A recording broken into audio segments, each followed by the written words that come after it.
কোমর ব্যথা এবং ঘাড় ব্যথা একসাথে খুব অল্প সময় কিভাবে সুস্থতা লাভ করা যায়। আচ্ছা, আপনার এখানে আসে আমি 1 সপ্তাহ 2 সপ্তাহ পরিমাণে আমি থেরাপি দিলাম। থেরাপি দেওয়ালে আমার ঘাড় ব্যথা, কোমর ব্যথা আল্লাহ পাক অনেকটা সুস্থ হয়েছে।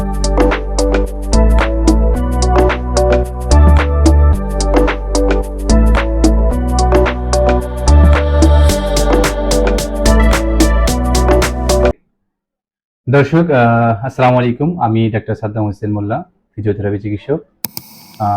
আমি ধামরাই কালামপুরে পেইন কেয়ার ফিজিওথেরাপিতে কর্মরত আছি।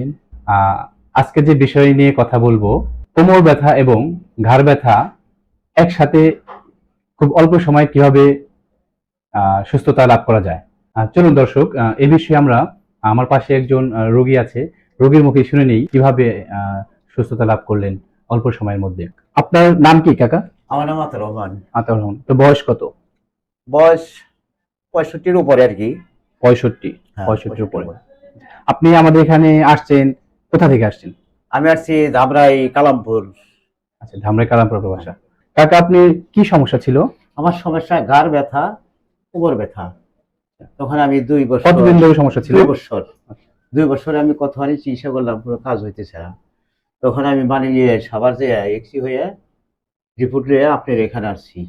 আচ্ছা, আপনার এখানে আসে আমি 2 সপ্তাহ পরিমাণে আমি থেরাপি দিলাম। থেরাপি দেওয়ালে আমার ঘাড় ব্যথা, কোমর ব্যথা আল্লাহ পাক অনেকটা সুস্থ হয়েছে। সুস্থ করছে আল্লাহ পাক। আচ্ছা দর্শক, আপনার দ্বারা জেনে নিই এখানে একটা বিষয়। উনি বলেন যে ওনার ঘাড় ব্যথা এবং কোমর ব্যথা ছিল। আসলে ওনার ঘাড়ে কি সমস্যা ছিল এই বিষয়ে আমরা একটু জেনে নিই।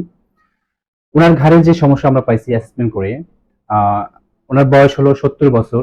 একটা বয়সজনিত সমস্যা আছে, ডিজেনারেটিভ চেঞ্জ আছে, সাথে সাথে সার্ভিক্যাল রেডিকুলোপ্যাথি আছে। সার্ভিক্যাল রেডিকুলোপ্যাথি, ওনার 2 হাতে ব্যথা যেত, ব্যথা ঝিনঝিন, হাত ভার ভার অবশ অবশ লাগতো। এখন আমাদের এখানে 2 সপ্তাহ চিকিৎসা নিয়ে মোটামুটি অনেকটা সুস্থ। আল্লাহ পাক সুস্থ করছে কি, আমার হাত ব্যথা ছিল। আচ্ছা, আর একই সাথে ওনার যে সমস্যাটা ছিল, উনি একজন প্রান্তিক কৃষক, যেহেতু কৃষিকাজ করেন। ওনার কোমরেও ডিজেনারেটিভ জনিত সমস্যা ছিল এবং ডিস্কে কম্প্রেশন ছিল এবং ওনার 2 পায়েই ব্যথা যেত। 2 পায়ে ব্যথা যেত না? 2 পায়ে মানে বাঠায় আমি হাঁটতে পারতাম না। হাঁটতে পারতো না। পা খেয়ে হাঁটা গেতাম, বসে পড়তাম। পা ঝিনঝিন ভার ভার অবশ অবশ ছিল।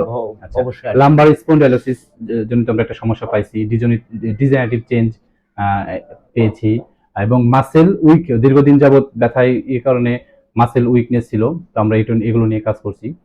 তো আল্লাহর রহমতে এখন আপনি কতটুকু সুস্থ? আল্লাহ পাক আমারে পুরাটাই সুস্থ হয়, কিন্তু কাজ থেকে বিরক্ত থাকি, তাহলে তুমি আল্লাহ পাক আমারে পুরাটাই সুস্থ করে দিতে পারে। আচ্ছা, ঠিক আছে কাকা, আপনাকে অসংখ্য ধন্যবাদ। ভালো থাকবেন, আপনি সুস্থ থাকবেন, আপনার জন্য দোয়া থাকবে। আচ্ছা, আপনি একটু আমার লেগে দোয়া করেন। হ্যাঁ, ফি আমানিল্লাহ। দর্শক, আমরা এখন থেকে প্রতি সপ্তাহে ব্যথা সম্পর্কিত বিভিন্ন কন্ডিশন নিয়ে আপনাদের মাঝে হাজির হব। সেই পর্যন্ত আপনারা ভালো থাকুন, সুস্থ থাকুন। আল্লাহ হাফেজ।